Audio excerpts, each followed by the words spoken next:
soon as we went out. Where is Gandalf? Asked Bilbo, moving off to find something to eat as quick as he could. Oh, out and about somewhere, they told him. But he had no sign of the wizard that day until the evening. Just before the sunset, he walked into the hall, where the Hobbit and the dwarves were having supper, waiting on by Bjorn's wonderful animals, as they had been all day. Of Bjorn, they had seen and heard nothing since the night before, and they were getting puzzled. Where's our host? Where have you been all day? They cried, one question at a time, and none until after supper. I haven't had a bite since breakfast. At last, Gandalf pushed away his plate and jug. He had eaten 2 whole loaves and drunk at least a quarter of mead, and he took out his pipe. I will answer the second question first, he said. But bless me, this is a splendid place for smoke rings. Indeed, for a long time they can get nothing more out of him. He was busy sending smoke rings dodging around the pillars of the hall, changing them into all sorts of different shapes and colors, and setting them as last chasing one another out of the hole in the roof. They must have looked very queer from outside, popping out of air one after another, green, blue, red, silver, gray, yellow, white, big ones dodging big ones, and joining into figure 8, and going off like a flock of birds into the distance. I've been picking up our bear tracks, he said at last. There must have been regular bears meeting outside here last night. I soon saw that Bjorn could not have made them all. There were far too many of them, and they were various sizes too. I would say there were little bears, large bears, ordinary bears, and gigantic big bears, all dancing outside from the dark to nearly dawn. They came from almost every direction, except from the west over the river, from the mountains. In that direction only one set of footprints led, none coming, only ones going away from here. I followed these as far as the Carrack. There they disappeared into the river, but the water was too deep and strong beyond the rock for me to cross. It's easy enough, as you remember, to get from this bank to the Carrack by the ford, but on the other side is a cliff standing up from a swirling channel. I had to walk miles before I found a place where the river was wide and shallow enough for me to wade and swim, and then miles back again to pick up the tracks again. By that time, it was too late for me to follow them far. They went off straight into the direction of the pine woods, on the cast side of the misty mountains, where we had our pleasant little party with the weeks the night before last. And now I think I have answered your first question too, ended Gandalf. He sat a long while silence. Bilbo thought he knew what the wizard meant. What shall we do, he cried, if he leads all the wargs and the goblins down here? We shall all be caught and killed. I thought you said he was not a friend of theirs. So I did, and don't be silly. You'd better go to bed. Your wits are sleepy. The Hobbit felt quite crushed, and there seemed nothing else to do, so he did go to bed. And while the dwarves were still singing songs, he dropped to sleep, still puzzling his little head about Bjorn, till he dreamed a dream of hundreds of black bears dancing slow, heavy dances round and round in the moonlight in the courtyard. Then he woke up when everyone else was asleep, and he heard the same scrapping, scuffling, snuffling, and growling as before. Next morning, they were all wakened by Bjorn himself. So here you all still, he said. He picked up the Hobbit and laughed. Not eaten up by orcs or goblins or wicked bears yet, I see. And he poked Mr. Baggins' waistcoat most disrespectfully. Little bunny is getting nice and fat on bread and honey, he chuckled. Come and have some more. So they all went to breakfast with him.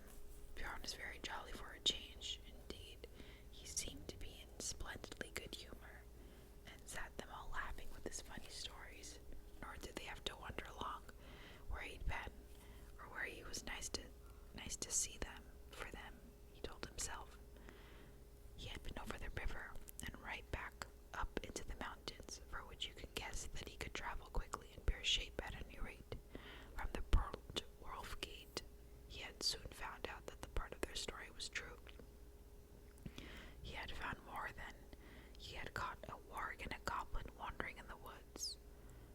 he had got news. The goblin patrols were still hunting with wargs for the dwarves, and they were fiercely angry because of the death of the great goblin, and also because of the burning chief Wolf's Nose, and the death from the wizard's fire of many of his chief servants. So when they told him when they were forced them, but he guessed there was more wickedness than his foot, and that a great weight of the whole goblin army, with their wolf allies into the land shadowed by the mountains, might soon be made to find the dwarves, or to take vengeance on the men and creatures that lived there, and who they thought must be sheltering them. It was a good story, that of yours, said Bjorn, but I like it still better now. I'm sure it is true. You must forgive my not taking your word. If you lived near the edge of Mirkwood, you would take this word of no one that you did not know as well as your brother or better. As it is, I can only say that I've hurried home as fast as I could to see that you were safe and to offer you any help that I can. I shall think more kindly of dwarves after this. Killed the great goblin, he chuckled fiercely to himself. What did you do with the goblins and the warg? Said Bilbo suddenly. Come and see, said Bjorn, and they followed around the house. A goblin's head was stuck outside the gate, and a warg skin was nailed up to a tree just beyond. Bjorn was a fierce enemy, but now he was their friend, and Gandalf thought it was wise to tell him their whole story and the reason for their journey, so that they could get the most help he could offer. This was that he promised to do for them. He would provide ponies for each of them, a horse for Gandalf for their journey to the forest, and he would lade them with food to last them for weeks with care, and packed so as easy as possible to carry. Nuts, flour, sealed jars of dried fruit, red earthenware, pots of honey, twice-baked cakes that would keep good a long time, and a little of which they could march far. The making of these was one of his secrets, but honey was in them. As in most of his foods, they were good to eat, though they made one thirsty. Water, he said, they would need to carry this side of the forest, for there were streams and springs along the road. But your way through Mirkwood is dark, dangerous, and difficult, he said. Water is not easy to find there, nor food. The time is not yet to come for nuts, and nuts, about all that grows there fit for food. In the wild, things are dark, queer, and savage. I will provide you with your skins for carrying water. I will give you some bows and arrows, but I doubt very much whether anything you find in Mirkwood will be wholesome to eat or to drink. There is one stream there, I know, black and strong which crosses the path, that you should neither drink of nor bathe in, for which I've heard that it carries enchantment and a great drowsiness and forgetfulness. And in the dim shadows of that place, I don't think you will shoot anything, wholesome or unwholesome, without straying from the path, that you must not do for any reason. This is all the advice I can give you. Beyond the edge of the forest, I cannot help you much. You must depend on your luck and your courage and the food I send with you. At the gate of the forest, I must ask you to send back my horse and ponies, but I wish you all speed, and my house is open to you if you ever come back this way. They thanked him, of course, with many bows and sweepings of their heads, and with many an at your service, O master of the wide wooden halls. But their spirits sank as his grave words, and they all felt that the adventure was far more dangerous than they had thought, while all the time, even if they had passed all the perils of the road, the dragon was waiting at the end. All that morning they were busy with preparations.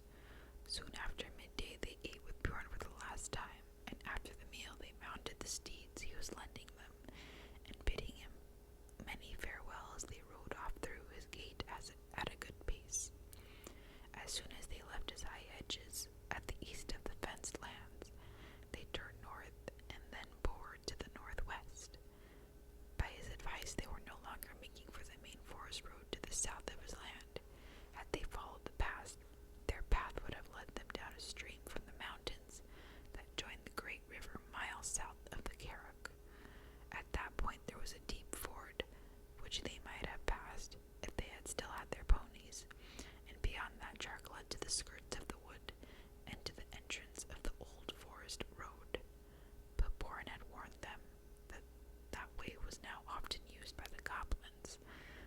forest road itself, he had heard, was overgrown and disused as the eastern end and led to impassable marshes where the paths had long lost. Its eastern opening had also always been far to the south of the lonely mountain, and would have left them still with a long and difficult northward march when they got to the other side. North of the Carrick, the edge of Mirkwood drew closer to the borders of the great river, and though here's the mountains too drove near J.R.R, Bourne advised them to take this way, for a place a few days' ride due north of the Carrick was the gate of a little-known pathway through Mirkwood.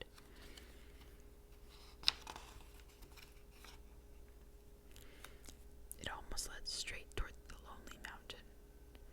The goblins, Bourne said, will not dare cross the great river for hundreds of miles north of the Carrick, nor to come near my house. It is protected at night. But I should ride fast, for if they make their raid soon, they will cross the river to the south, and score all the edge of the forest as to cut you off. And the wargs runs swifter than ponies. Still, you are safer going north, even though you seem to be going back nearer to the strongholds, for that is what they least expect. They will have longer ride to catch you. Be off now, as quick as you may. That is why we're now riding in silence, galloping wherever the ground was grassy and smooth, with the mountains dark on their left, and the distance in the line of the river with its trees drawing ever closer. The sun had only just turned west when they started. Until evening it lay golden on the land about them. It was difficult to think of pursuing goblins behind, and when they had put many miles between them and Bourne's house, they began to talk and sing again, and to forget the dark forest path that lay in front. But in the evening, when the dusk came on and the peaks of the mountains glowered against the sunset, they made camp and set a guard, and most of them slept uneasily with dreams in which they came the howl of hunting wolves and the cries of goblins. Still, the next morning dawned bright and fair again. There was an autumn-like mist white upon the ground, and the air was chill, but soon the sun rose red in the east and the mists vanished, and while the shadows were still long, they were off again. So they rode now for 2 more days, and all the while they saw nothing, save grass and flowers and birds scattering trees, and occasionally small herds of red deer browsing or sitting at noon in the shade. Sometimes Bilbo saw the horns of the harts sticking up at the long grass. At his first thought, he thought they were dead branches of trees. That third evening, they were so eager to press on, for Bjorn had said they should reach the forest gate early on the 4th day, that they rode still forward after dusk into the night beneath the moon. As the light faded, Bilbo thought he saw away to the right or to the left the shadowy form of a great bear prowling along in the same direction. But if he dared to mention it, Gandalf the wizard only said, "Hush, hush, take no notice." Next day, they started before dawn, though their night had been short. As soon as it was light, they could see the forest coming, as it were, to meet them, or waiting for them like a black and frowning wall before them. The land began to slope up, and it seemed to the Hobbit that a silence began to draw upon them. Birds began to sing less. There was no more deer, not even rabbits were to be seen. By the afternoon, they had reached the caves of Mirkwood, and were resting almost beneath the great overhanging boughs of its outer trees. Their trunks were huge and gnarled, their branches twisted, their leaves were dark and long. Ivy grew on them and trailed along the ground. "Well, here is Mirkwood," said Gandalf, "the greatest of the forests of the northern world. I hope you like the look of it. Now you must send back these excellent ponies you have borrowed." The dwarves were inclined to grumble at this, but the wizard told them they were fools. "Bjorn is not as far off as you seem to think. You had better keep your promise anyway, for he's a bad enemy. Mr. Baggins' eyes are sharper than yours. If you have not seen each night after dark a great bear going along with us, or sitting far off in the moon watching our camps, not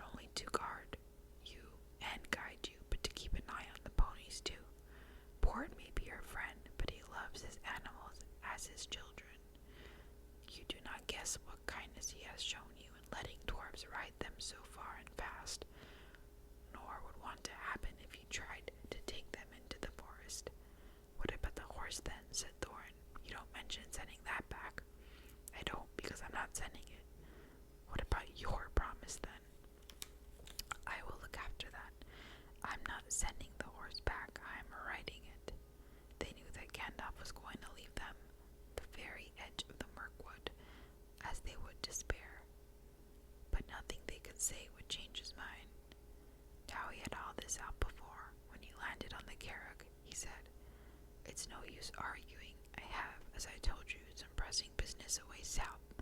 I'm already late through bothering with you people. We may meet again before all this is over, and then again, of course, we may not. That depends on your luck and your courage and sense. I am sending Mr. Baggins with you. I have told you before. He has more about him than you guess, and you'll find out before long. So cheer up, Bilbo, don't look so glum. Cheer up, Thorin and company. This is your expedition after all. Think of the treasure at the end, and forget the forest and the dragon at any rate until tomorrow morning. When tomorrow morning came, he still said the same. So now there was nothing left to do but to fill their water skins at a clear spring they found close to the forest gate and unpack the ponies. They distributed the packages as fairly as they could, though Bilbo thought his lot was wearisomely heavy, and did not like the idea of trudging for miles and miles with all that on his back. Don't you worry, said Thorin. It will get lighter all too soon. Before long, I expect we shall all wish our packs heavier when the food begins to run out. Then, at last, they said goodbye to their ponies and turned their heads for home. Off they trotted gaily, seemingly very glad to put their tails towards the shadow of Mirkwood. As they went away, Bilbo could have sworn that a thing like a bear left the shadow of the trees and shambled off quickly after them. Now Gandalf too said farewell. Bilbo sat on the ground feeling very unhappy and wishing he was beside the wizard on his tall horse. He had gone just inside the forest after breakfast, and it had seemed to darken there in the morning as it had night, very secret, a sort of watching and waiting feeling, he said to himself. Goodbye, said Gandalf to Thorin, and goodbye to you all. Straight through the forest is your way now. Don't stray off the track. If you do, it is 1,000 to 1 you'll never find it again, and never get out of Mirkwood, and I don't suppose I or any of you will ever see you again. Do we really have to go through? Groaned the Hobbit. Yes, you do, said the wizard. If you want to get on the other side, you must either go through or give up your quest. And I'm not going to allow you to go back out now, Mr. Baggins. I'm ashamed of you for thinking of it. You have to go look after all these dwarves for me. He laughed. No, said Bilbo. I didn't mean it like that. I meant, is there no way around? There is, if you care to get 200 miles or so out of your way, north and twice that south. But you wouldn't get a safe path even then. There are no safe paths in this part of the world. Remember, you are over the edge of the wild now, and in for all sorts of fun wherever you go. Before you could get round Mirkwood in the north, you would be right among the slopes of the Grey Mountains, and they simply stiff goblins, hobgoblins, and orcs of the worst description.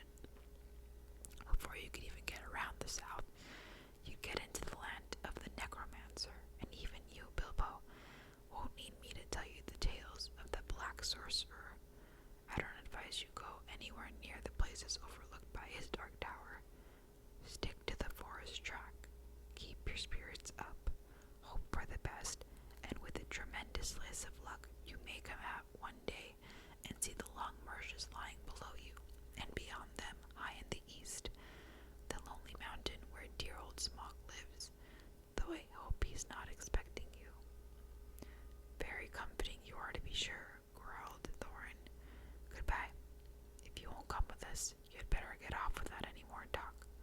Goodbye, then really, goodbye, said Gandalf, and he turned his horse and rode down into the west. But he could not resist the temptation to have the last word.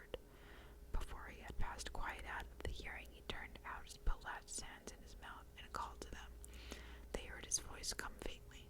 "Goodbye. Be good. Take care of yourselves, and don't leave the path." Then he galloped away and was soon lost to sight. "Oh, goodbye and go away," grunted the dwarves, all the more angry because they were really filled with dismay as losing him. Now began the most dangerous part of the journey. They each shouldered the heavy pack and the water skin which was their share, and turned from the light that lay on the lands outside and plunged into the forest.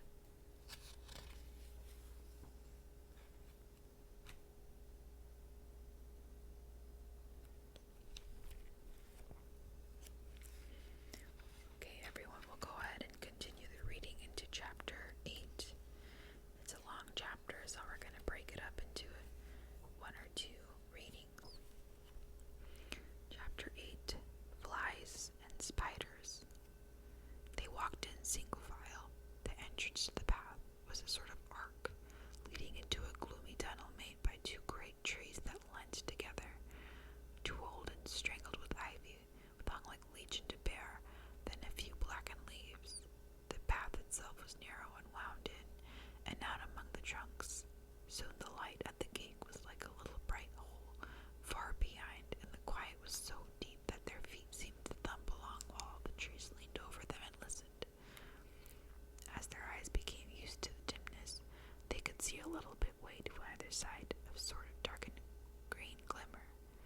Occasionally, a slender beam of sun that had luck to slip through the opening into the leaves far above, and still more luck in being caught in tangled boughs and matted twigs beneath, stabbed down thin and right before them. But this was seldom, and it soon ceased altogether. There were black squirrels in the wood. As Bilbo's sharp, inquisitive eyes got used to seeing things, he could catch glimpses of what whisking off in the path, scuttling behind the tree trunks. There were queer noises too, grunts, scufflings, and hurryings in the undergrowth, and among the leaves that lay piled endlessly thick in places of the forest floor. But what made the noises he could not see. The nastiest things they saw were the cobwebs, dark, dense cobwebs with threads extraordinarily thick, often stretched from tree to tree, or tangled in the lower branches on either side of them. There were none stretched across the path, but whether because some magic kept it clear, or for the reason they could not guess, it was not long before they grew to hate the forest as heartily as they had hated the tunnels of the goblins, and it seemed to offer even less hope of any. But they had to go on and on, long after they were sick of the sight of the sun and the sky, and longed for the feeling of wind on their faces. There was no movement of air down the forest roof, and it was everlastingly still and dark and stuffy. Even the dwarves felt it, who were used to tunneling, and lived at times for long whiles without the light of the sun. But the hobbit who liked holes to make a house, and still spent summer days in, felt like he was still being slowly suffocated. The nights were the worst. It became pitch dark. Not what you call pitch dark, but really pitch. So black that they really could see nothing. Bilbo tried flapping his hands in front of his nose, but he could not see in it anything at all. Well, perhaps it is not true to say that they could see nothing. They could see eyes. They slept all closely huddled together, and it took turns to watch. And when it was Bilbo's turn, he would see gleams in the darkness around them, and sometimes pairs of yellow or red or green eyes would stare at him from little distances, and then slowly fade and disappear, and slowly shed out again in another place. Sometimes they would gleam down from the branches just above him, and that was the most terrifying. But the eyes, what he liked the least, were horrible, pale, bulbous sort of eyes. Insect eyes, he thought, not animal eyes, only they were much too big. Although it was not yet very cold, they tried lighting watchfires at night, but they soon that gave up. It seemed to bring hundreds and hundreds of eyes all around them, though the creatures, whatever they were careful never to let their bodies show in the little flicker.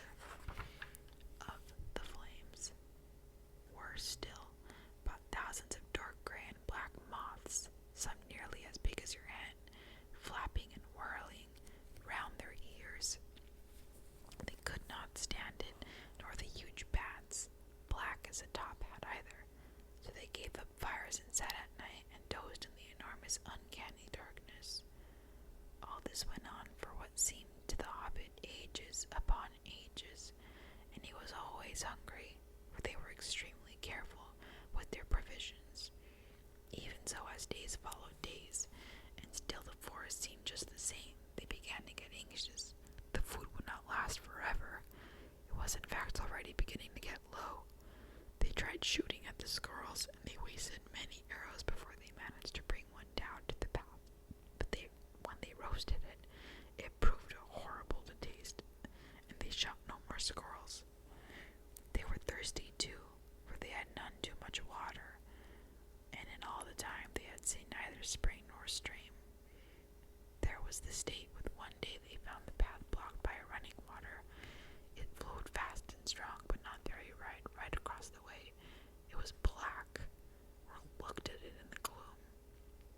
It was well what Bjorn had warned them against it, or they would have drunk from it, whether its color, filled some of the emptied skins in its beak. As it was the only game thought they had crossed without wetting themselves in its water, leaving only the broken post near the bank. Bilbo, kneeling on the bank and peering forward, cried, "There's a boat against the far bank. Now why couldn't it have been this on this side?" "How far do you think it is?" said Thorin. For by now they knew Bilbo had the sharpest eye among them. "Not at all far. I shouldn't think about 12 yards. 12 yards? I should have thought it was 30 at least. My eyes don't see as well as they used to 100 years ago. Still, 12 yards is as good as a mile. We can't jump it. We daren't try to walk or swim." "Can any of you throw a rope?" "What's the good of that? The boat is sure to be tied up, even if we could hook it, which I doubt." "I don't believe it is tied," said Bilbo, "though of course I can't be sure in this light. But it looks to me as if it was drawn up on the bank, which is low, just as the path goes down into the water. Tori's the strongest, but Fili is the youngest and still has the best sight," said Thorin. "Come here, Fili, see if you can see the boat Mr. Baggins is talking about." Fili thought he could, so when he had stared a long while to get on an idea of the direction, the others brought him a rope. They had several with them, and on the other end, longest, they fastened one of the large iron hooks they had for catching their packs on the straps about their shoulders. Fili took this in the hand, balanced it for a moment, and then flung it across the stream. Splash! It fell into the water. "Not far enough," said Bilbo, who was peering forward. "A couple of feet of you would have dropped it on the boat. Try again. I don't suppose the magic is strong enough to hurt you if you just touch a bit of wet rope." Billy picked up the hook when he had drawn it back, rather doubtfully all the same. This time he threw it with a great strength. "Steady," said Bilbo. "You have to throw it right into the wood on the other side now. Draw it back gently." Billy hauled the rope back slowly, and after a while Bilbo said, "Carefully, it is lying on the boat. Let's hope the hook will catch." It did. The rope went taut, and Billy pulled in vain. Gilly came to his help, and then Oin and Gloin. They tugged, and suddenly they all fell over their backs. Bilbo was on lookout, however, caught the rope, and with a piece of stick fended off the little black boat, and it came rushing across the stream. "Help!" he shouted. Said Balin was just in time to seize the boat before it floated off down the current. "It was tied after all," said he, looking at the snapped painter that was still dangling from it. "There was a good pull, my lads, and a good rope. That our rope was the stronger one." "We'll cross first," said Bilbo. "I shall," said Thorin, "and you'll come with me, and Billy and Balin. That's as many as the boat will hold at a time. After that, Gillian, Oin, and Gloin, and Dory. Next, Ori, Nori, Bifur, and Bofer, and last, Balin and Bumper." "I'm always last. I don't like it," said Bumper. "Let somebody else's turn today." "You should not be so fat as you are.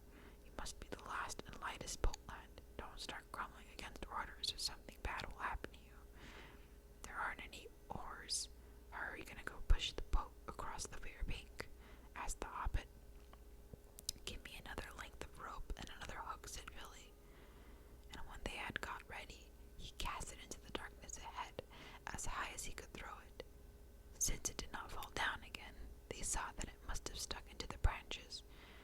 "Get in now," said Billy, "and one of you haul into the rope that is stuck in a tree on the other side.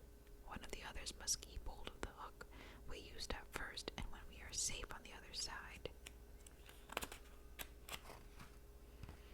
you can hook it on and you can draw the boat back.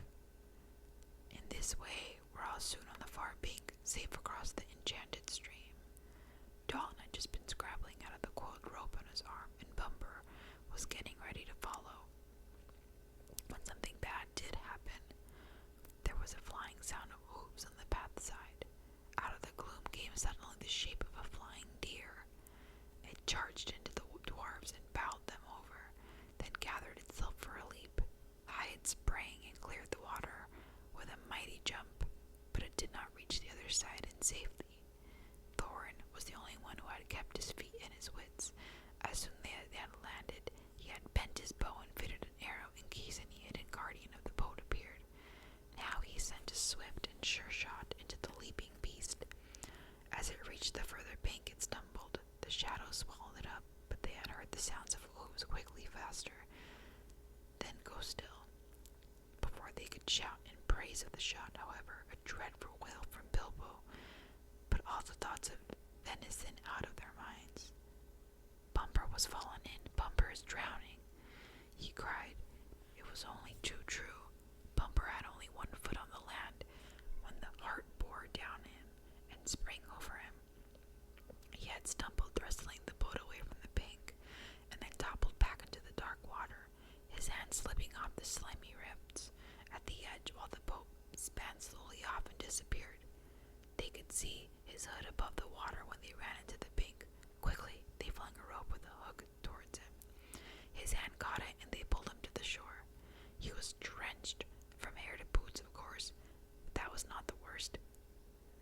When they laid him on the back bank, he was already fast asleep, with one hand clutching the rope so tight that they could not get from his grasp, and fast asleep he remained in spite of all they could do.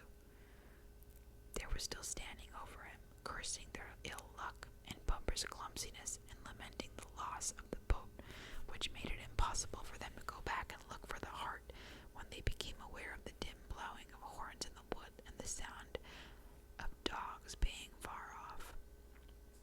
Then they all fell silent, and as they sat it seemed they could hear the noise of a great hunt going by the north of the path, though they saw no sign of it.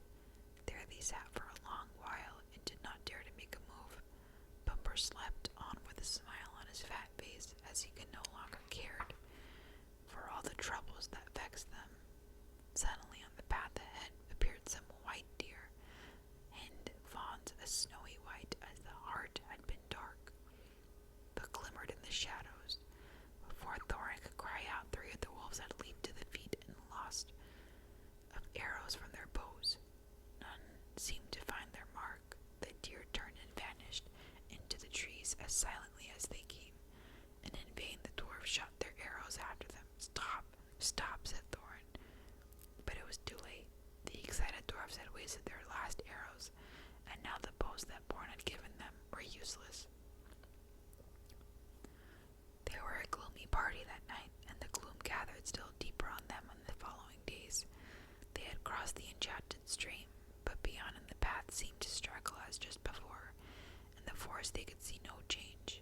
Yet if they had known more about the considered the meaning of the hunt, the white deer that had appeared upon their path, they would have known that they were last drawing towards the eastern edge, and would soon have come.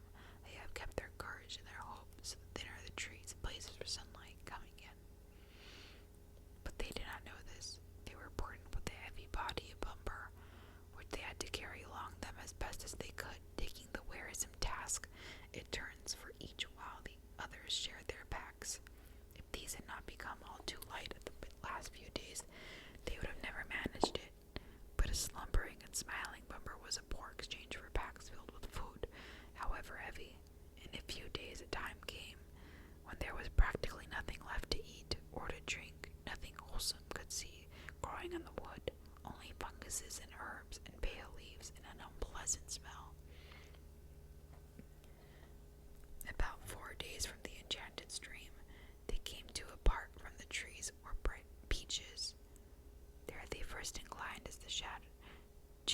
change, for there was no undergrowth and the shadow was not so deep. There was a greenish light about them, and in places they could see some distance to the other side of the path, yet the light only showed them endless lines of straight gray trunks like the pillars of some huge twilight hall. There was a breath of fresh air and a noise of wind, and it was a sad sound. A few leaves came rustling down to remind them that outside autumn was coming. Their feet ruffled among the dead leaves of countless other autumns that drifted over the banks of the path from the deep red carpets of the forest. Still, Bumper slept, and they grew very weary. At times, they heard disquieted laughter. Sometimes they were singing in the distance, too. The laughter was the laughter of fair voices, not of goblins, and the singing was beautiful, but it sounded eerie and strange. They were not comforted. Rather, they hurried on from those parts with what strength they had left. 2 days later, they found their path going downwards, and before long they were in a valley filled almost entirely with a mighty growth of oaks. "Is there no end in this accursed forest?" said Thorin. "Somebody must climb the tree to see if he could get his head above the roof. Have a look around. The only way